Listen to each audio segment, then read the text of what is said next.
Casey's Audio Vault. William DuVall from Alice in Chains. November 5th, 2009. Hi, this is Angus Young. Hey, this is Dave Mustaine from Megadeth. Brad from 3 Days Grace. It's Neil Yo from Motley Crue. You're listening to the 6 o'clock. 6 o'clock. 6 o'clock. Rock Report on Power 97. Music news with Casey Norman. 6 o'clock Rock Report. Brought to you by Popeye Supplements. Lowest price guaranteed. 6 o'clock Rock Report on Winnipeg's Best Rock. Power 97. Welcome to the show for November 6th, 2009. It's been 14 years since Alice in Chains' last album and 7 since the death of lead singer Lane Staley. But they're back with a new album, Black Gives Way to Blue, and a new vocalist. His name is William DuVall, and he joins us today. Hey, William. Hello. Your roots are in the Atlanta punk scene. What brought you into music? Was it the rebellion, the girls? Well, the very first thing, I guess, was seeing Hendrix at 8 years old. Like when I heard the Band of Gypsies album, and then my cousin who turned me on to Hendrix, who was 10 years older than me, took me to a friend's house to watch Monterey Pop on TV, that movie, the D.A. Pennybaker documentary. And after hearing him and then seeing him, that was pretty much it. That was a done deal. In terms of being motivated to play in bands, that was definitely a result of the hardcore when it hit America. That was a very transformative time and a very empowering time for kids, for youth. I mean, kids were booking their own tours and putting out their own records and running their own record labels and writing and publishing their own fanzines. And so I got swept up in that heavy. And my early idols were, the SST bands, Black Flag and the Minutemen and Husker Du and Sonic Youth and the Descendants and the Meat Puppets. All those people were really changing American music, and I think obviously that we saw the result of that change when the Seattle thing hit, because that was kind of a justification or a affirmation of everything that all the people in the underground had been dealing with for years, all these bands that never got their due, and Nirvana kind of made up for lost time, and they got the brunt of the explosion when it finally went mainstream. But that's the stuff that motivated me early on, and I've always had really eclectic taste, too. I love a lot of jazz music, especially the more extreme free jazz. To me, that has a lot in common with punk rock, the spirit of it, and the kind of iconoclastic spirit, that stuff still sends me. That's the power of music. I mean, there's always something new to get turned on to as well, like there's still stuff that I hear now that's like, wow, cool. I'm just really, grateful that I get to do this for a living. You've got writing credits on a couple of the tunes on the album, but as a songwriter, did you have trouble kind of taking a step back and letting Jerry Cantrell just go? This is only the second band I've ever joined in my life, most of the bands, and there have been quite a few over the years that I've been in, I started them, so this is a new thing. It's a new thing for all of us.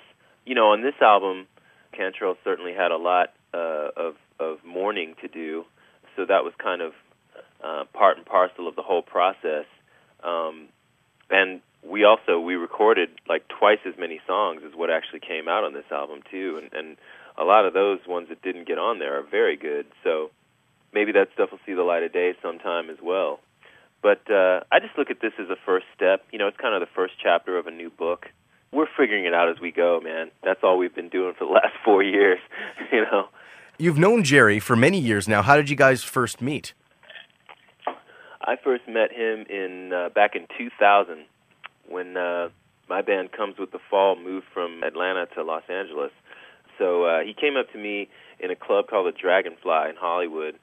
First thing he said was, cool hair. And the second thing he said was, I'm a big fan. Because he'd heard our first album, a mutual friend had turned him on to it.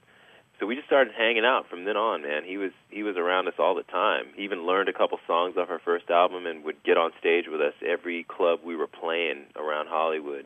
People thought he was joining our band, It was really cool, man. It was such a great time, that first period of us getting to know one another. And, of course, he was finishing his Degradation Trip solo album. And so early 2001, he asked us to go out on tour because he didn't have a band. And so we basically ended up touring with him for 2 years, doing our set as the opener, and then we'd come back and, after a couple minutes backstage, we'd run right back out on stage and play his set with him. That's how you really get to know one another, is when you're on the road, man. I mean, and we were doing 4 and 5 in a row. You know what I mean? It was like an incredibly grueling schedule, but it was really fun. Definitely forms the foundation for what we're doing now, for sure. So that was back in 2000. Did you ever get to meet Lane Staley? I never did. By that point, he was pretty isolated at that point. So no, I never did. I've always been told by a lot of people who knew him that we would have gotten along just fantastic, But no, unfortunately, I never got to meet him. There's that new version of Sublime. They're currently battling to use that name. Brad Noel's family doesn't want them to continue. Was there any talk of not calling the band Alice in Chains? At some point, certainly the issue of what to call this thing certainly came up, but I don't think there was ever any... we didn't have the kind of contesting of the name that you just mentioned with Sublime. There was never any of that. It was more just a question of what feels right to us. Fortunately, that's always been the case with all of the major decisions in this band, is that we get to do what feels right for us. And in the end, that's what felt right to us. And of course, in a lot of interviews, the guys have answered the question in different ways, but basically it boils down to this band has always operated as a family, and, if a member of your family dies, do you change your surname, If we were playing any place in the world, the thing would be, the guys from Alice in Chains are playing down the street, It's like, no matter what we call it, there's a legacy that everyone takes very seriously, and this is, I think, a great way to continue it, and it's a great way to also keep alive the contributions of the past, and the work of a guy like Lane, who is a tremendous artist. You guys recorded Black Gives Way to Blue at Dave Grohl's studio. He can't be as nice as everyone says he is. He must leave half-chewed gum everywhere. He's a prankster, that Dave Grohl. Yeah. He's the prankster. Yeah, but no, he's a good guy though. He is a good dude, and his studio is great, man. I mean, fantastic drum room, right? Go figure, I'm sure he has his moments just like we all do, but I can say I've never seen it. Did Elton John roll into 606 with a big entourage, or was he pretty laid back and cool? We actually did that session with Elton in Vegas. We went to him. He was finishing up his Red Piano concert series that he'd been doing in Vegas for years, and we were pretty much done with the recording. We were in mix mode, and the only thing left was the Elton piano. So we went to Vegas. We caught his show. He was really gracious as a host. And then the next day, we were sitting in this little studio, and there's a studio in the Palms Hotel. And we're sitting there, and all of a sudden Elton John walks in. And no, he didn't have an entourage. He came by himself, and he just rocked it, man. I mean, he was fantastic to work with. The guy's a master musician, and because of that, he's very secure and able to just come into a situation like that and serve the song, serve the session. He's not there like, I'm Sir Elton John, and this is what I should play on your song. He was just great. He tried lots of different approaches. He was awesome about taking suggestions from us, and it came out fantastically.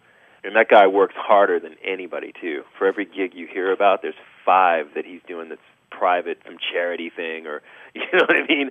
He just works all the time, man. I mean, we all came away from that thinking like, man, I hope I have the same love for this whole game as he still does. That's pretty amazing. Cool. Well, I think our time's up, but are you after this European tour, are we going to see Alice in Chains in North America, more dates added? Yeah, absolutely. You will. And we definitely want to get up to Canada. We're just trying to wait out that harsh, frozen hell that you call winter. Yeah. Well, it's just getting started here, so you got a few more months until it's habitable. Yeah. We just want to wait out the really insane snow halfway up the bus windshield Hopefully we'll see maybe midway through 2010. Oh, man. Yeah, totally. Thank you so much for coming on the Rock Report. We appreciate it. Hell yeah. Thank you, buddy. All the interviews you want on iTunes and at Power97.com. Casey's Audio Vault. Casey Norman is Power 97's music director and can be heard every weekday from 2 till 6 in Winnipeg, Manitoba, Canada. Power 97 is Winnipeg's best rock.